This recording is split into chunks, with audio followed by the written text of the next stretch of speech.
memory. So if I stretch here, it'll hold it. And if I relax on the back, it's not going to affect my tightness in the front. So I'm going to pull across the waist, and what I'm doing is pulling that. What are you doing? Behave yourself. So I'm going to pull across to internally rotate that hip to hold it in, and then I'm going right across his hips.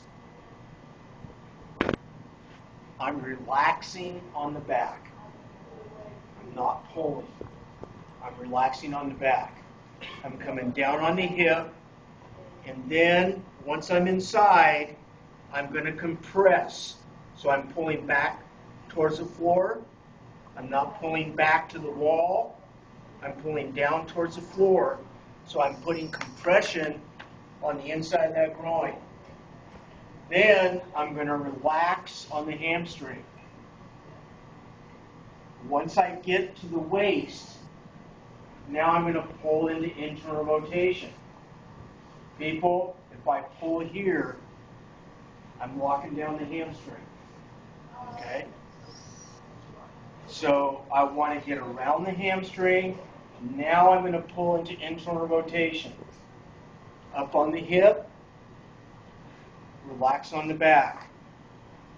Coming down on the groin, pulling down towards the floor. Once I get to the inside, relax on the hamstring, pull across the waist to internally rotate, relax on the back. Down on the inside, relax on the hamstring, pull across the waist, internally rotate. Relax on the back. Use your wrap up. Now, a couple of things. You spread this out. You spread your wrap out as you're coming down. Not a lot. We want to get to about mid-thigh. Okay? So we want to cover about mid-thigh.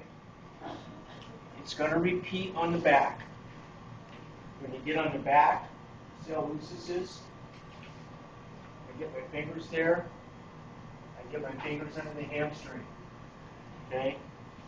So if it turns around, I get my fingers back here. It's nice and loose. It's a little snug, but I can still get my fingers up in there. Okay? When I'm to the front, I have to work to get my fingers in there. It's nice and tight in here, and it's tight here. So, again, when I relax, it doesn't leave the wrap loose. When I relax it, it'll hold it. It'll hold the tension when I pull across. So, hip spica, figure eight, hip flexor wrap, they're all the same. The key is body positioning, shoulder width apart, knee flex, internally rotating, maintaining that. Learning to pull across the body as I slide down, okay? Relaxing the back, relaxing the hamstring. A couple of things will happen. If it's too tight on the back, it aches. And after a while, it becomes very uncomfortable. They're restricted, and they're not able to function very well, okay? If I get too tight on the hamstring, obviously that's going to restrict your movement, and that will be uncomfortable. What he should feel right now is he should feel a little bit of springiness when he wants to put his heel down on the floor, okay? It should be kind of bouncy, all right? The other thing is this, if he wants to turn his knee out, he should feel restriction. Now, this isn't the only thing we will do. All right, that's non-terrible, and I will follow this.